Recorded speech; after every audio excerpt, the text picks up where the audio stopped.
1240 AM, The Brew, for the best classic hits of the 60s, 70s, and 80s. KOKL, Okmulgee, Oklahoma.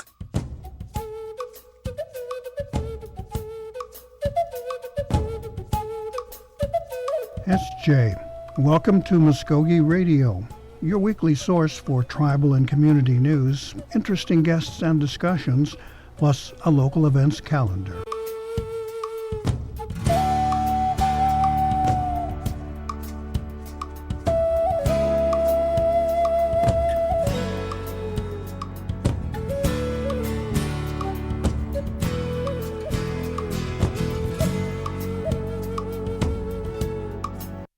SJ, Stone Go, I'm Gary Fife, Jehovah Jeff Giddos. Mvskoke Radio here today in this overcast Okmulgee morning. Welcome to our program again. We appreciate you checking us out and keeping me in business. We have the honor today of speaking with our tribal leadership. Our principal chief, Chief Hill is with us, David, and then our second chief, Del Beaver, and a hard-working PR guy, Jason, what's his name? Where? Yeah, Where? He said hard-working. Yeah, right? No. Yeah, I understand. Could be true. I guess that's my Christmas present. Thanks. Yeah, well, maybe the end of the year will be your present. You guys have been busy this year. I mean, Jesus, all these heavy-duty decisions from up top in the feds and the Supreme Court, and then gonna butt heads with our governor again. New term there, and geez. Plus, Friedman, and what else can happen? Your dog bites you or something like that. Don't be saying that now, Gary. Yeah. You got a nice dog. Yeah. Anyway, let's get on with it. We've got these gentlemen here for our program today, and we'd kind of like to give our listeners an idea of what's happening there. We'll toss some questions about the top issues here, and I'll probably forget one or two, but we're going to try and get it all covered as best we can. First of all, Chief Hill, let me start off by asking, I guess all of you, but we'll start with you, the state of the nation. We want to know how our tribe is doing. It's been a long, tough year, as we say, but how are we doing right now?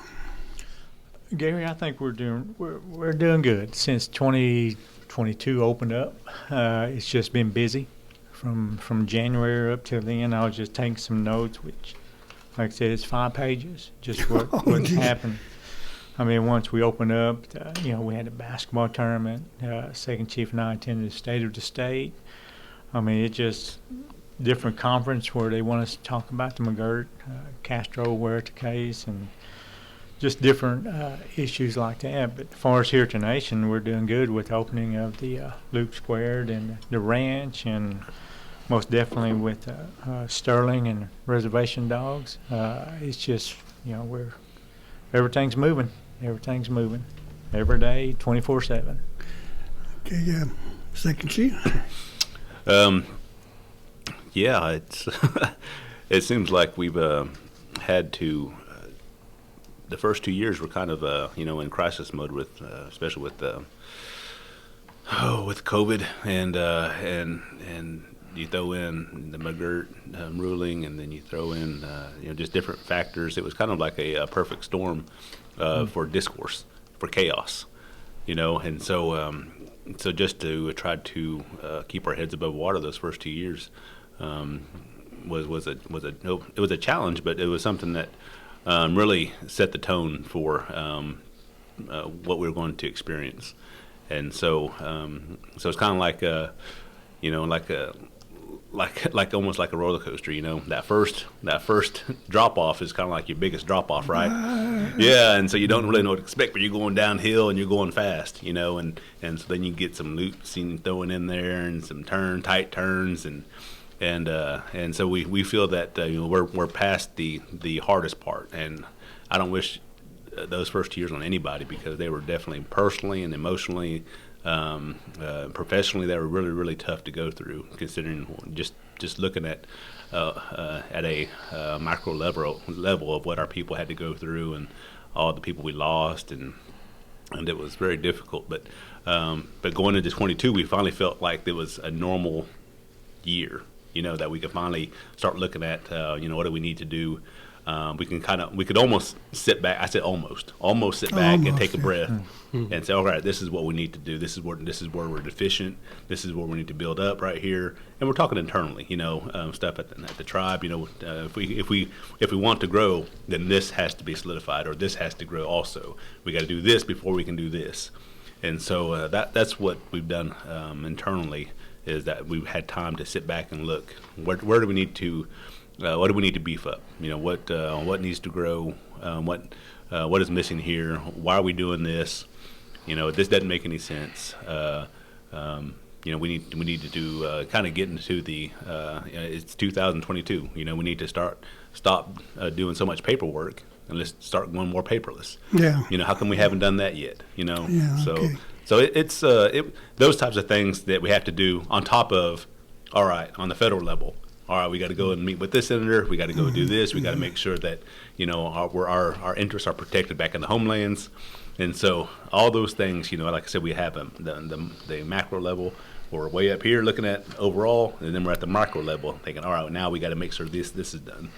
Mr. Salzman, would you like to weigh in? I know you're the guy that has to go put our face out in front of the media so much. Yeah. When these two gentlemen are busy, or they perhaps defer to you.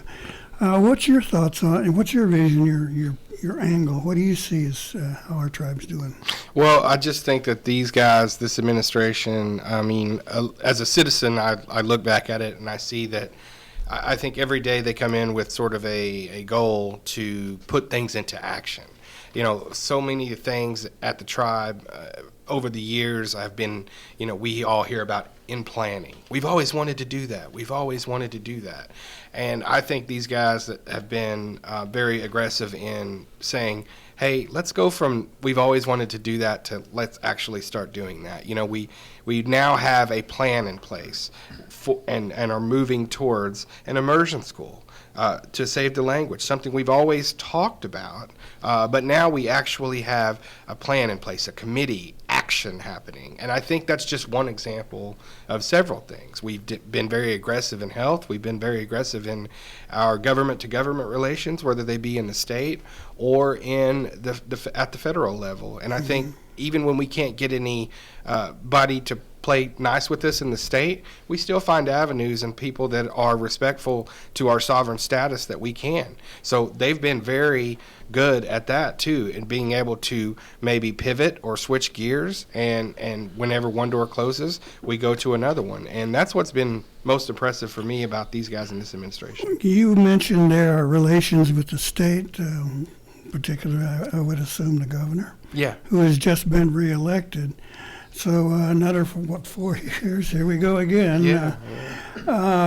What do you gentlemen see as far as what's becoming a fight and getting a little nastier with Governor Stitt?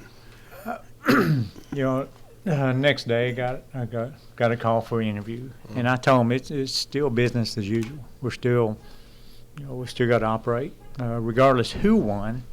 We're still going to have to work with them. One of those ways is you have to sit at a table. What we're going to do to work together, and then hopefully that will come forward. We, regardless what happened, Mvskoke Creek Nation we're still going to conduct business, and move forward.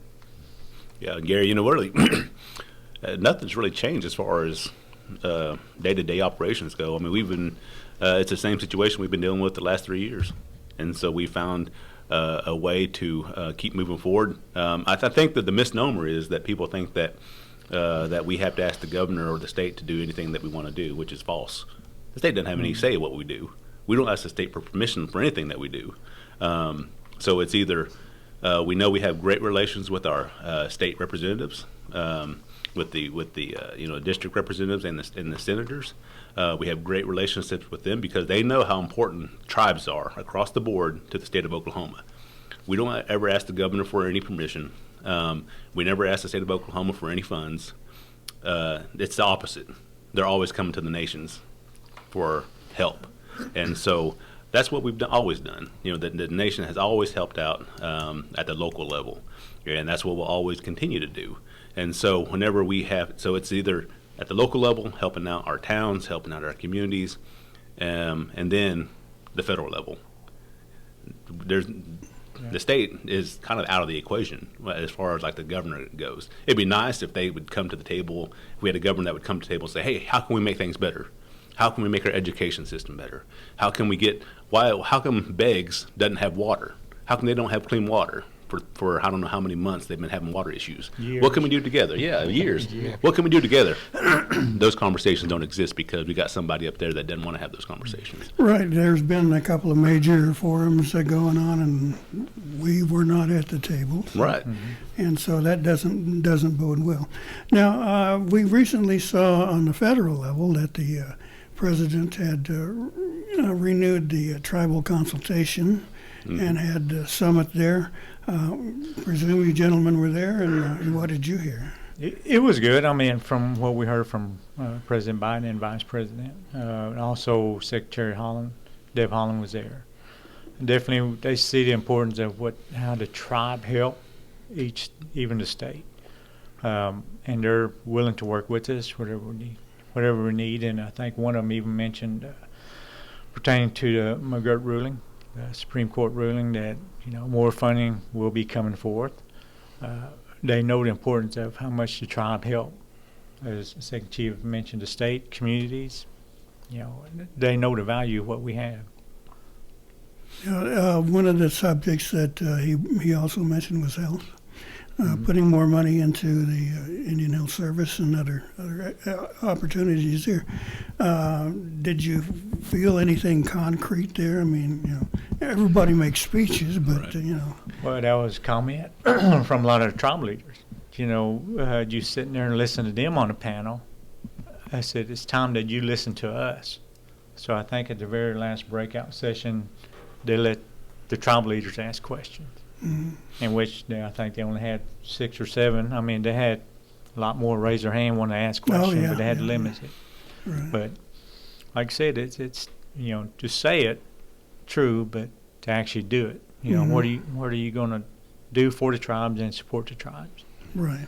It's nice for him to appoint so many Native people into his cabinet and his government, but you got to deliver. Right. That's the whole issue. Is we've heard lip service for a long time. That they always give tribes lip service, but the proof is in the pudding. Right. And when we see legislation that's passed that makes like IHS funds not a special appropriation, but that's what IHS funds are. If they go into if the feds go into like a continuing resolution, IHS funds are at stake. That happened to us 3 years ago, I think, where we had to use our own funds whenever they had the government shutdown. Well, now they've talked about making these IHS funds part of automatically funded.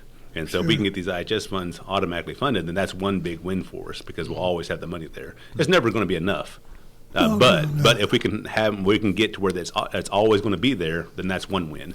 And then we move on to the next win, which is we need more funding. Yeah, Second Chief, what's that stat that you like to bring up, which is it's not a great stat, but it's a great indicator of where we're at. But like the IHS funding per person? Yeah, I'm on the IHS board for funding for the Oklahoma area. And for our service area, which they count in all American Indians and Native Alaskans, in our reservation, we have over 100,000 people that we could service.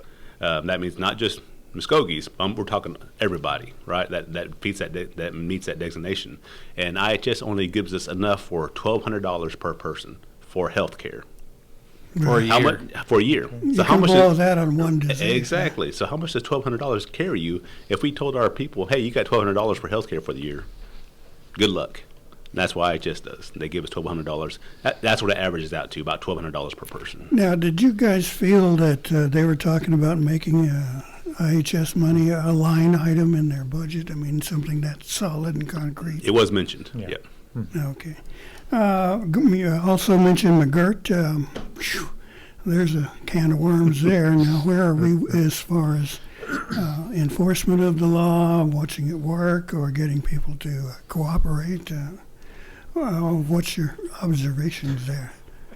It's gotten better. Especially we get a report from our district court on how many cases coming, how many's being seen. It's getting a lot better than what it was. Parking lot's full. Yeah. On court days. Yes, yeah. Prosecutors. Yeah.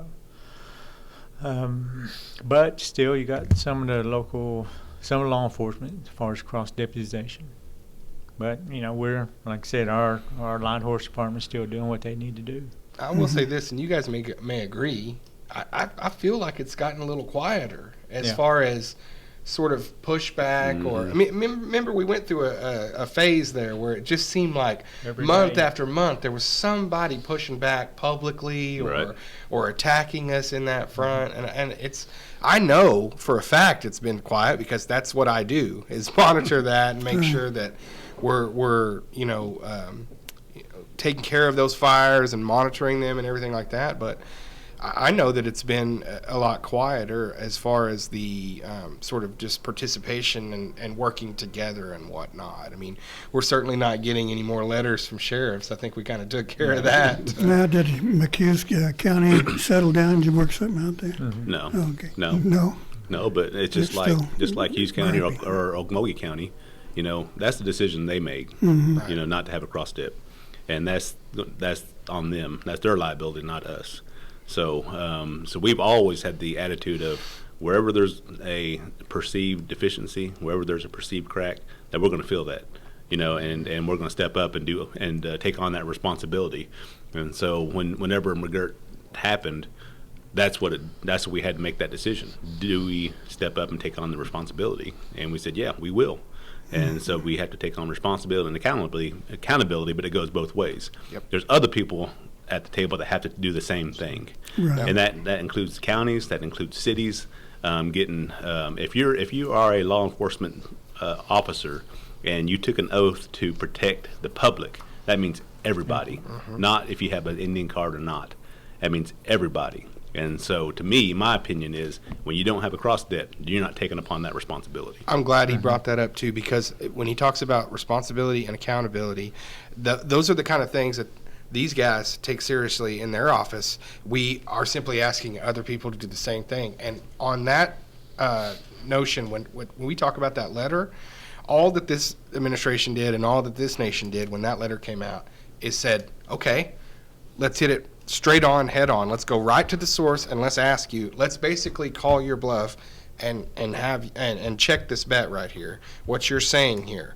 And when we did that, we got radio silence, if I may say that, since we're on radio today. We got radio silence from the other side. So sometimes you just have to stand up and ask for accountability from a side when it comes out, when something is said or something is put out in the public.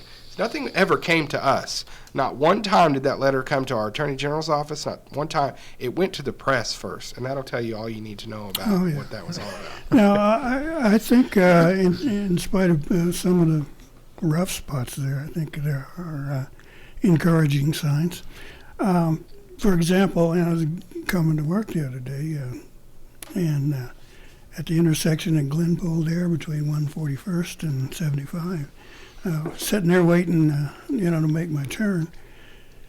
And as the light changed, people started to move forward. But just as that happened, some nutcase, some jackass in a big van came roaring through there. And I don't mean just kind of, sneaking through. He meant boom, pedal to the metal. And the light had been red at least, a second or two.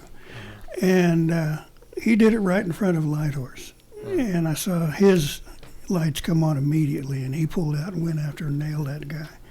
And I was proud of him. Mm-hmm. I said, yes, that's exactly what we need. This guy isn't squawking about jurisdictional issues. It's protecting the public, because somebody moving that fast would have killed somebody if he'd have T-boned them. I mean, and I've said, yeah, that's the kind of thing we need to say, need to see happening. So, in spite of the rough spots, I'm sure there still will be. There were, something that kind of makes you feel a little better. Well, people have to realize also that McGirt was huge, right? God, and yes. So we had to go from A to Z real quick. Mm-hmm. But in that context, though, you have growing pains, and so we had to figure out all the other letters in between before we could get to Z. And so, what is actual Z? we might not reach that for another, I don't know how many years. But we had to lay the foundation where we're building a house, and so you got to have a strong foundation, or that house will eventually fall pretty quickly. And so we got to make sure that we're careful of that. We have the infrastructure in place, we have the communications in place, we have cross depths in place. So we had to do all of these things to get where we need to be, and we're not there yet. And I say that not to mean that it's a bad thing, but we're talking about we had to change 115 years of perception. We had to change 115 years of attitude going forward. And so we're working towards changing that, but it's difficult, but we always have to every single day work towards that goal, and so that's what we're doing. And so I commend the Light Horse for taking on a responsibility that nobody has ever done, and I'm not being facetious on that. No tribe in the nation has done what we have done. No tribe in the nation have had the responsibility and has had the bullseye on their back what we have done the past 2 years. And I say that with a straight face because I'm not joking around that the Mvskoke Creek Nation is in ground zero for McGirt, and we're ground zero for Indian country, and we're ground zero for legislation that affects Indian country. And so we have to have that mindset going into wherever we go, that people know, especially in Indian country, when the Mvskoke Creek Nation walks in the door, they know who you are. Right. Now, we were briefly kind of touching on the subject of the Supreme Court, and they have weighed heavily in our future, our presence, our conscience. They're getting in our way, being a pain in the backside. And several major decisions, have been up there and still waiting for the hammer to fall. Huerta, Indian Child Welfare Act, and we were quite worried with the conservative leaning of that court that all of these decisions may come down against us for whatever reason they say, or say, no, we're being fair to everybody. So what is your opinion at the moment with all of this heavy decision making going on up there and where it might go? Gary, that's hard to say. I know speaking to one of the Supreme Court judge had mentioned that I think decisions made like that, they really need to look at Indian law, and some of them may not know the true Indian law in the Supreme Court. I'm just guessing, just myself, but just what we always say, just do the right thing.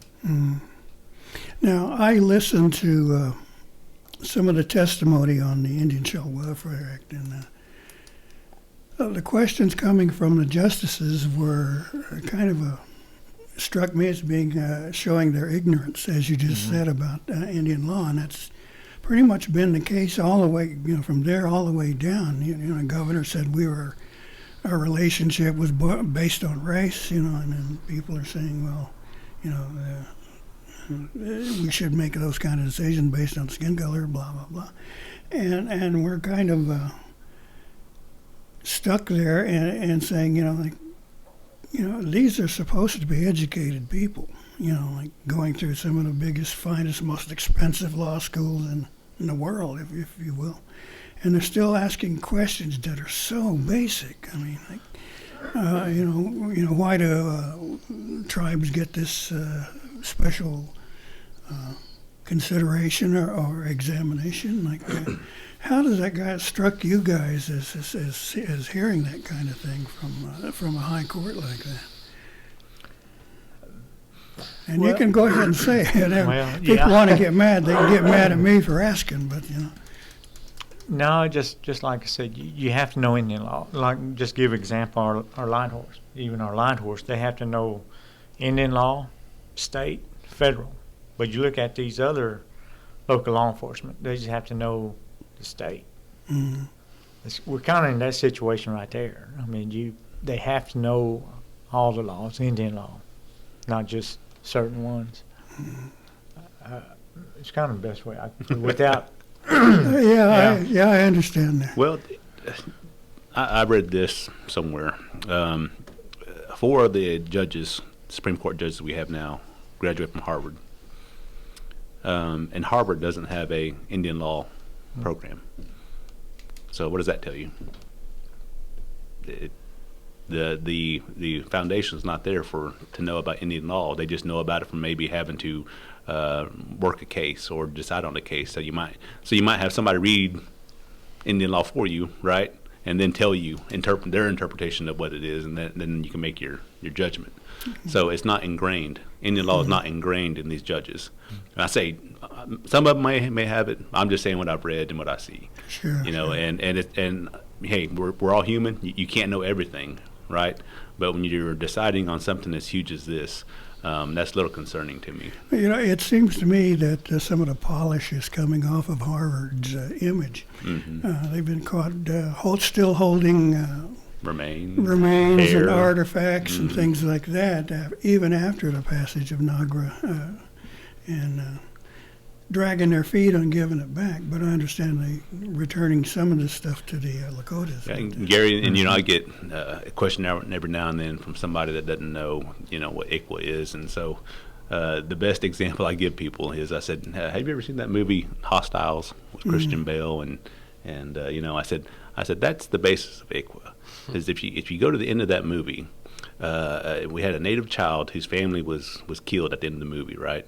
And so the only person that was left standing was this non-native woman, this Stedke woman, right?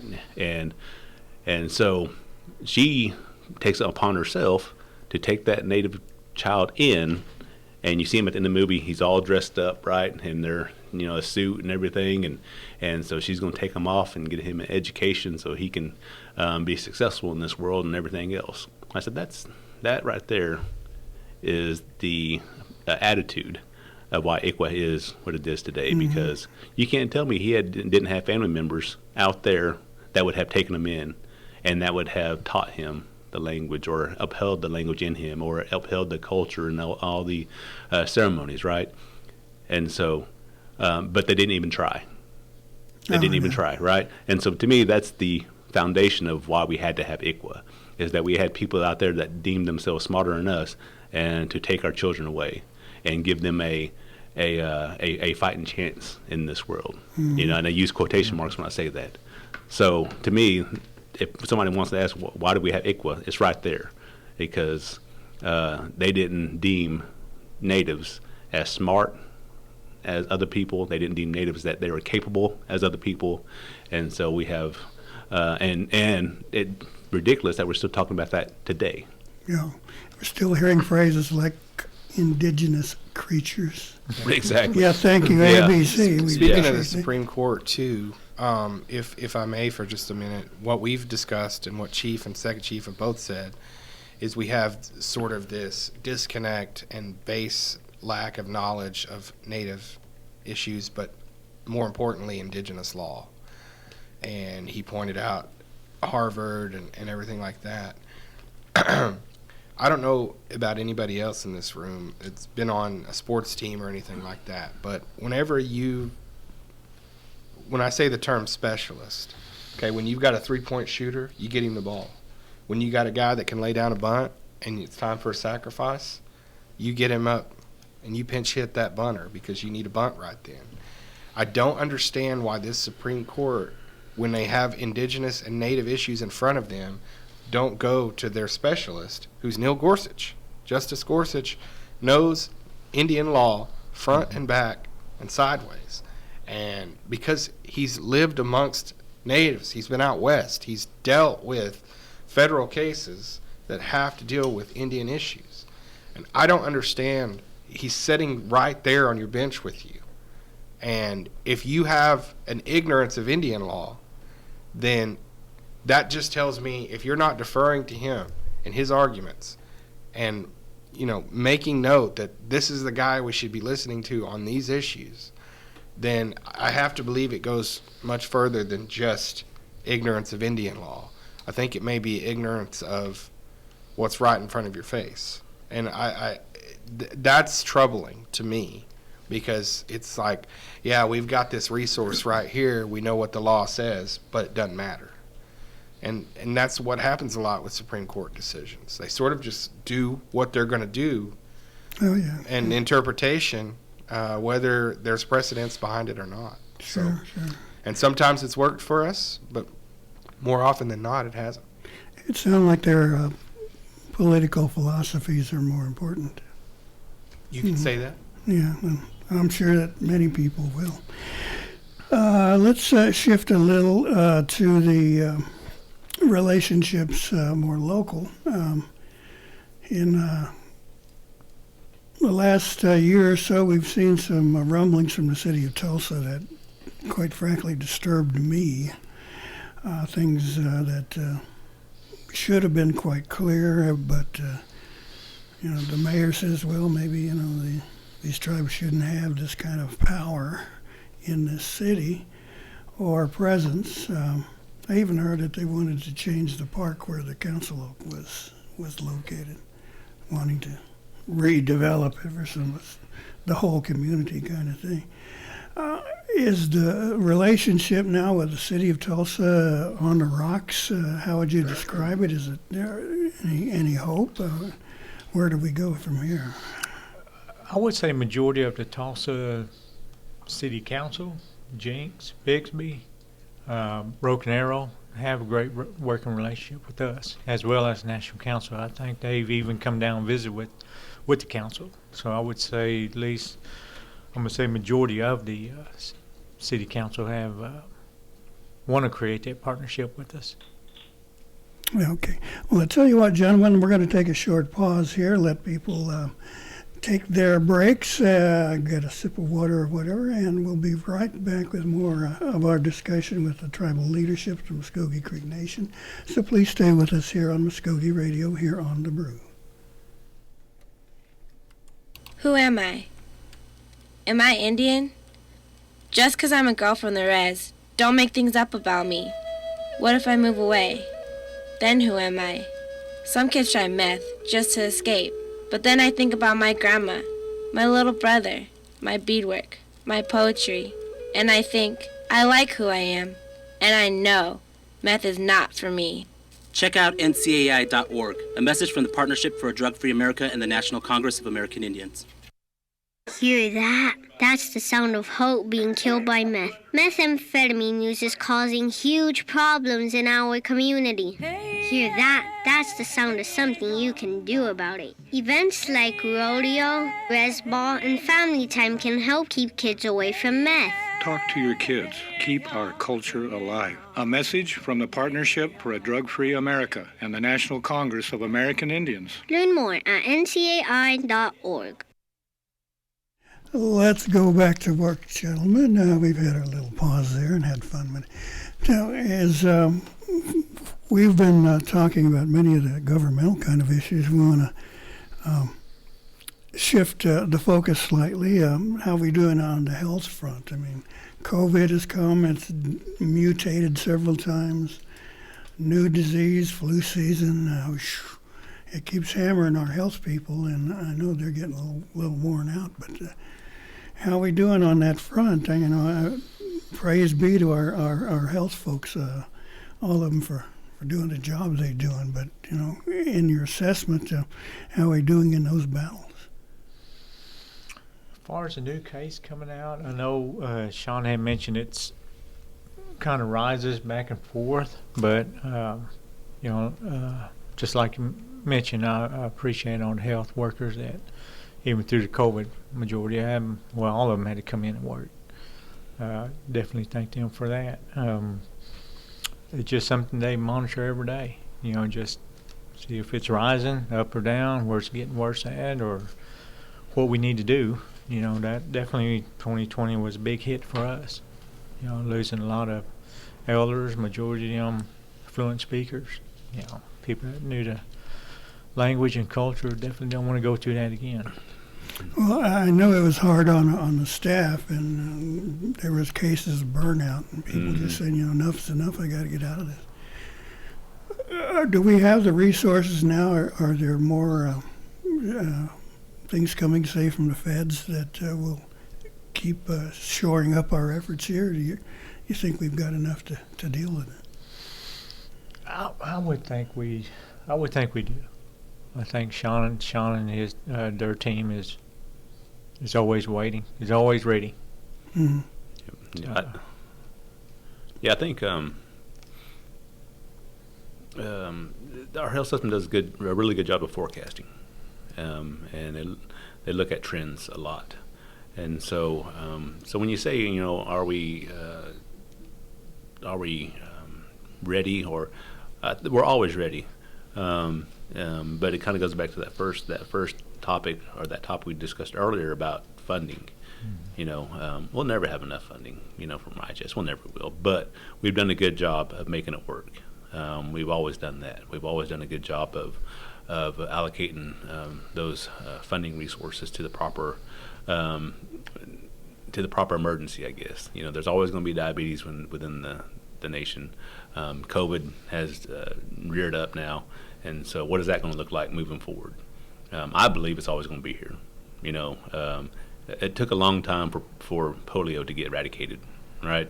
It just didn't happen overnight. Didn't happen in 2-3 years. It took a long time, and so people have to be patient on this. When it was kind of it wasn't funny, but when the vaccine first came out, people thought that was the cure. All right, we'll never have COVID anymore. We got the vaccine, and then we quickly realized that the vaccine wasn't to prevent you from having it.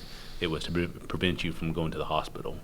Because then we saw that if you went to the hospital and you got put on a respirator, no, that's bad news. You won't be leaving that hospital the same way you went in. Or if you do, it'll take a long time for you to get back to where you were. So, and COVID is so new, we don't know the long-term effects anymore. We're 2 years into this thing. We can't determine what the long-term effects of COVID are. So, it's being aware of those things, and being aware of what to look for within a person that has COVID. I know our health system has requested people if they've had COVID if they would want to do a voluntary study, so we can monitor symptoms. And so it's those types of things where we can try to get ahead of what's coming next. Those are the types of things that the health system is doing to be proactive on this thing. So everything else is kind of all the other ailments that that Native people have. We've been working on those for a long time, and so now you got to throw COVID into the mix. Mm-hmm. And so that's so that's the the additional burden that our health system carries is, hey, we got this new disease that that you guys need to figure it out. You mentioned an old disease there, polio, and being the news fiend that I am, I have to be.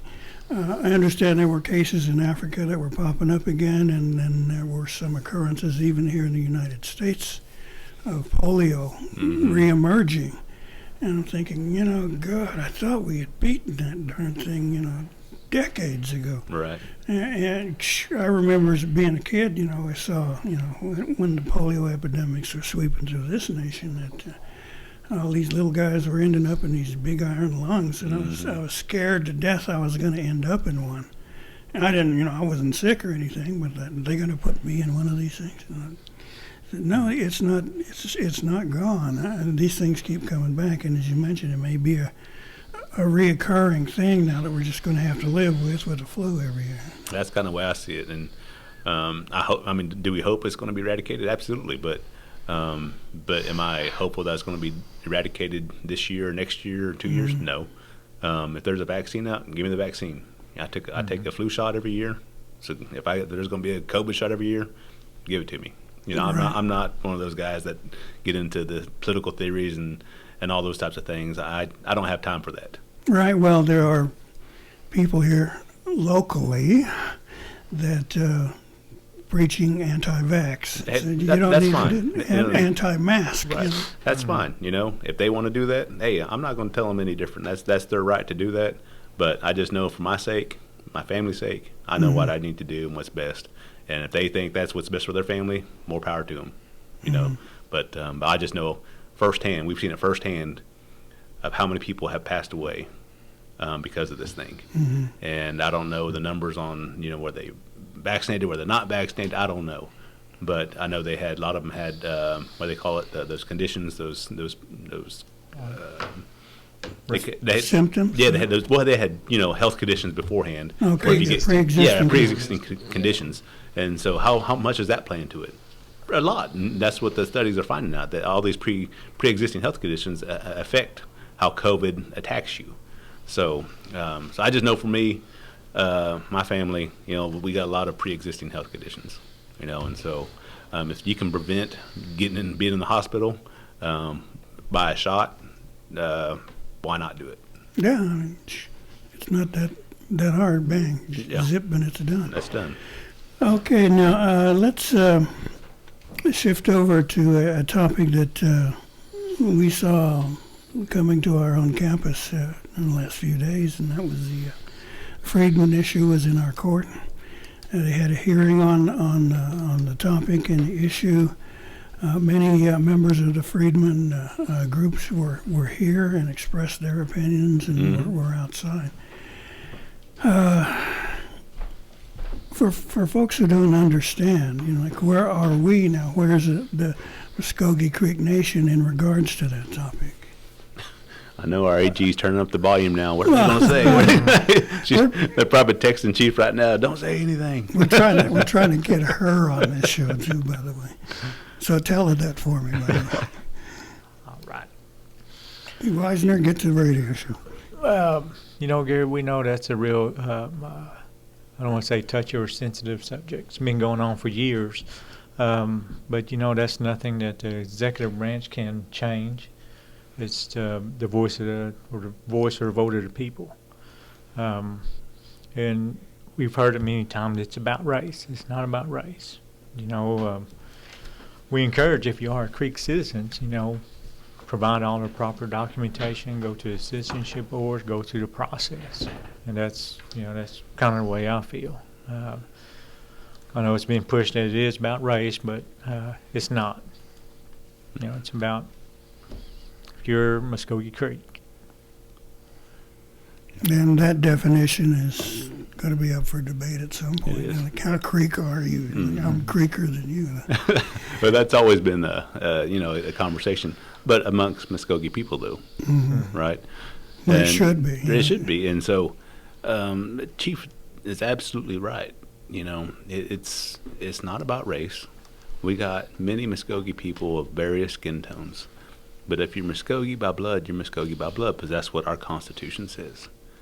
We took an oath to uphold the Constitution. If the will of the people wants to change the Constitution, there's avenues to change the Constitution, right? But we can't allow some outside force to make us change the Constitution. We'll defend that tooth and nail because we're a sovereign nation. And so once people realize that, then we can start working together. I'm not working to change the Constitution. I work to uphold the Constitution, but that's the oath we took. We took that oath to uphold the Constitution. And so we take that very, very seriously. One of the things we keep hearing and many people stress is the legality of this issue, the treaty of, 1866.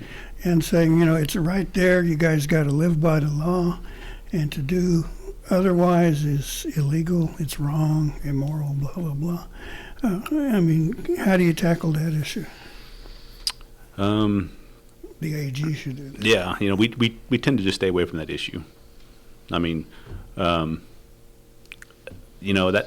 if somebody has that opinion and I have a different opinion, how do you resolve it? Right? It's to me, that's going to be an opinion that's going to exist for a long time. And you want to answer that, Gary? No, I don't. No, that's probably the AG calling right there. Yeah. But it's just like it's a conversation that you're going to have two sides on. Is it ever going to be? Are you going to walk? Is both parties going to walk away satisfied? Probably not. Whatever happens, probably not. But it is what it is. So I just tend to hey, I got things today I got to work on, and I can't work on hypotheticals. I can't work on, maybes. There's too many things going on right now where we got to get where we need to be. Now, I'm going to shift from this issue because probably from this phone call there's somebody wanting to rant and rave there, and not let it get out of hand. And we're hoping, there were people ready to do that. I mean, standing out in the cold the other day, we were talking to folks, and they were saying, well, we're going to do what we got to do.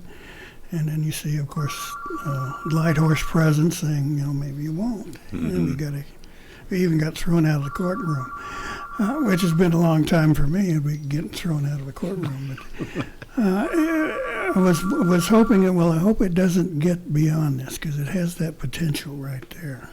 Now, do you see that thing possibly blowing up? I mean, totally getting out of hand?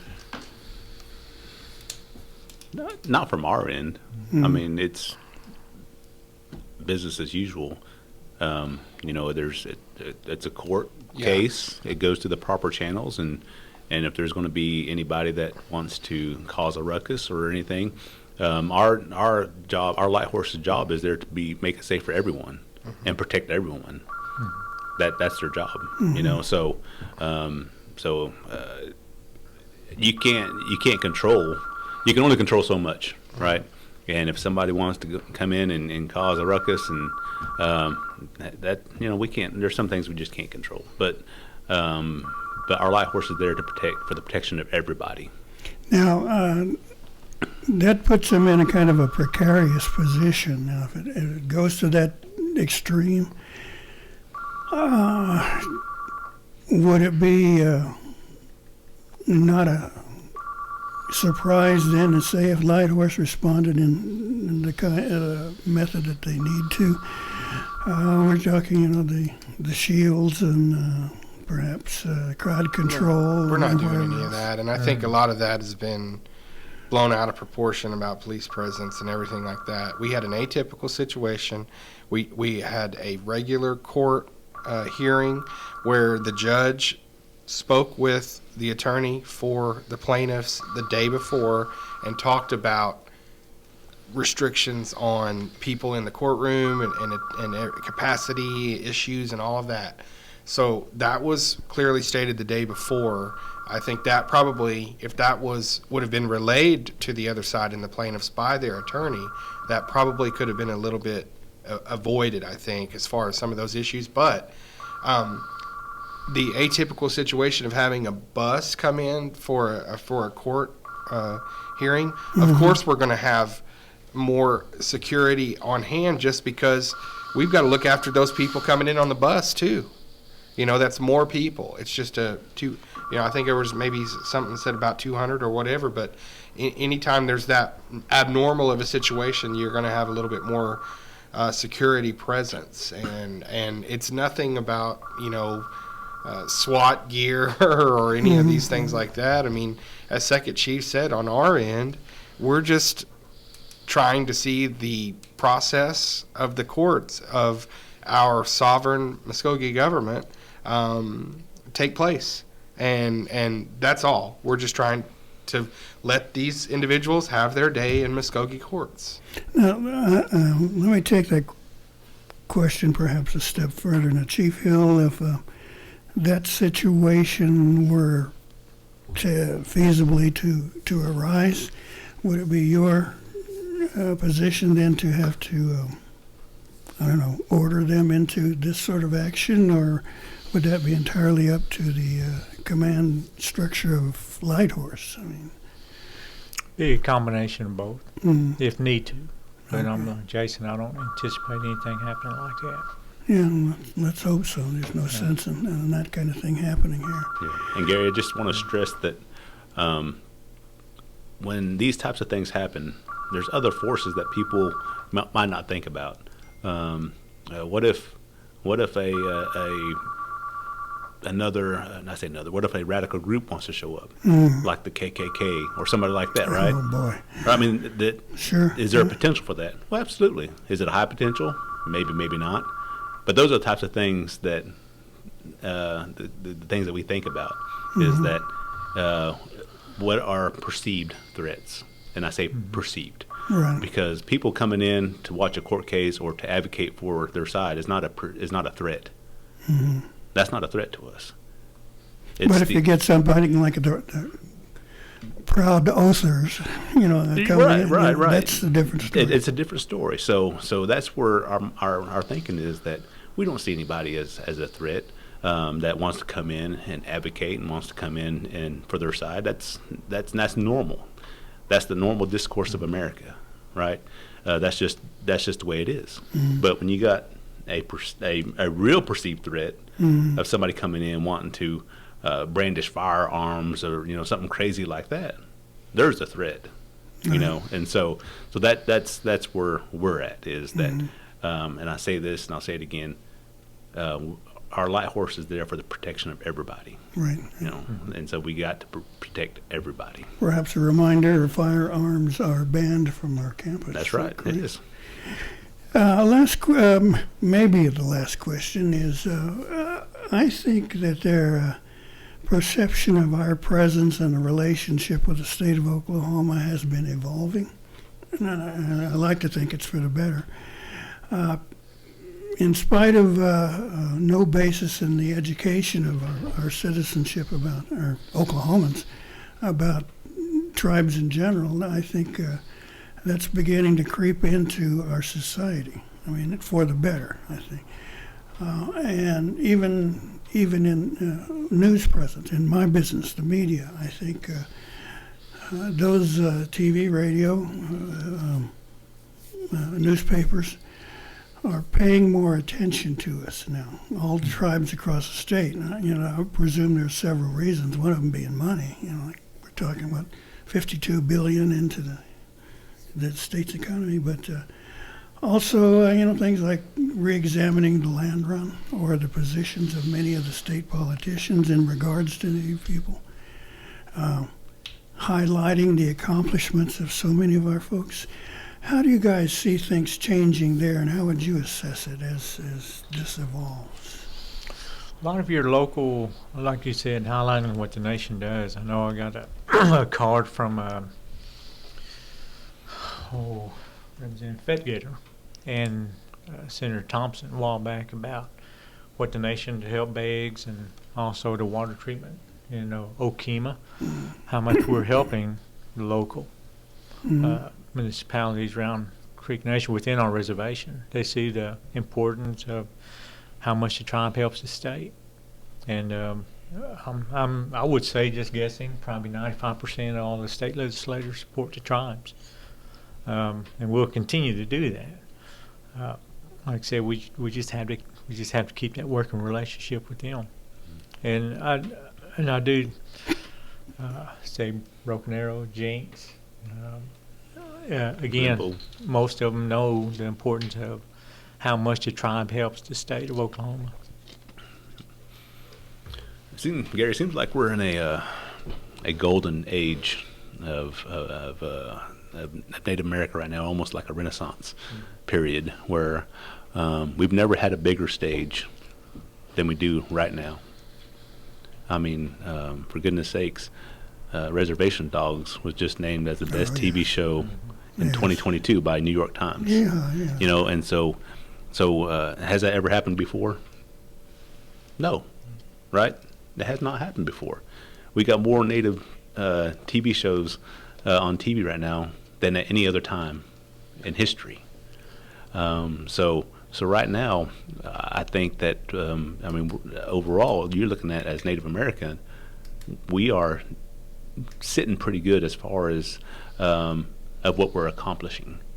Joy Harjo, right? Going to mention that. So right now, our people are doing so many great things out there, all across the nations, but particularly our tribe, our nation. Even we're doing so many great. I mean, Lauren King, the first federal district court judge in Washington. Captain Foster, who's another Creek citizen, he's promoted to an admiral. I mean, the first. There's a lot that Creek citizens are doing. Yeah. Oh, while you mentioned Joy Harjo, she was just named to the Hall of Fame for the state. Yep, we went to that ceremony, and I did an introduction. yeah, Chief did the introduction, and it was, well deserved. Oh yeah. Well deserved. So we're sometimes you, and I hate being cynical, but sometimes you see an award and you think, oh, that's just kind of they're trying to patronize us. It feels a little patronizing. But lately we've seen these accolades come in for our people, and you're thinking, man, that's well deserved. They worked hard to get where they are, and they're not done yet. And so to me, that will spur more of our kids wanting to be the next Joy Harjo, the next Sterling Harjo, the next Admiral Foster, the next Judge King. Those are the types of things that we're seeing here, and those are the types of things that we love to promote. Is those people, our citizens, that are doing great things because they worked hard, not because it's given to them, but they worked hard for it. And so that's the operative words that if you want to do anything in life, you got to work hard for it. And so they didn't get to their positions because they were given it. Jason, let me toss this one at you. You being someone who used to be on our side of the fence in the media. Yes. Before you went to the dark side. I went to the dark side. Okay. Now we've seen more TV coverage and other things at Tulsa World and others, and I have to compliment them. They're doing a better job. Yeah. I would say so. What's your perception there? What do you see? Yeah, I think so. I mean, from my personal experience, there's been a lot of journalists and people reach out that's never covered us before, that sort of have an interrogative, aspect to their inquiries. I mean, they're very, they want to get the story right, but they want to be very accurate in their portrayal of us. I think that with the rise of the visibility and things that Second Chief was talking about, and this era of sort of visibility where we're very much on the hearts and minds of people and their television sets and their newsrooms and their newspapers and everything like that, and people are talking about natives and native issues. There's more, I think, of a respect to get to know who we are so that they can accurately portray us. And I think any journalist worth his salt knows that your stories are going to be better when you know what you're talking about, right? Amen. Yeah, and so I think a lot of the reporters and things, when they come to us, I don't mean that they're selfish, but I think that they're covering their own what. Oh, yeah. And they want to do good work, which is good for us, too, because if it's good work, then we can clearly and very warmly state our side of things, our opinions, and who we are as a tribe. And if that comes clear in the reporting, that's all we can ask for. The only thing that we, don't like to see is when we clearly state our stance, which we always do, on topics or questions that are asked of us, when those are, I would say, when there are liberties taken with what we say or what we're trying to clearly communicate to the public and everything about what we're doing. So Right. That's happened before. I just don't want to see it happen again. So. Now in the last... we have stories come out and we're like, why is that the headline? You know what I mean? Like, that's not what we said at all. Yeah, exactly. Now in the last couple minutes, a minute and a half or so, a final word, Chief Hill. How are we doing? What's in the future, perhaps? In the future, we're flying cars, right, Chief? Yeah, maybe, yeah. We're still continuing the master plan that Chief Floyd put in. There's some authorization we had to do because we just outgrew ourselves. We need more space, so that's one of the things we're looking at. Hopefully we'll do a presentation to the council within the next week or two, probably Second Chief and Chief of Staff. We'll probably make that presentation. I'll be home. But that's we definitely we just outgrew ourselves. So we're continuing to work on the master plan, looking other areas, because one of the things I always tell the cabinet, we're good at what we're doing, but we can always do better. What is it like? Second Chief I mentioned. Right, last 30 seconds, Second Chief. Hey, we're doing good. We're moving forward. We're progressing in the things where we need to progress, and when you're getting better, where things we need to get better. And hey, I'm just looking forward to 2023. We got some great things planned. Okay, any last headlines there, press guy? No comment. Oh, My favorite. my God, where have I heard that? Well, we want to thank you gentlemen, for making time for us. We appreciate you coming in and sharing your opinions and thoughts. I understand there's still some hot issues out there, but we'll cover them. Merry Christmas. Yep, Merry Christmas.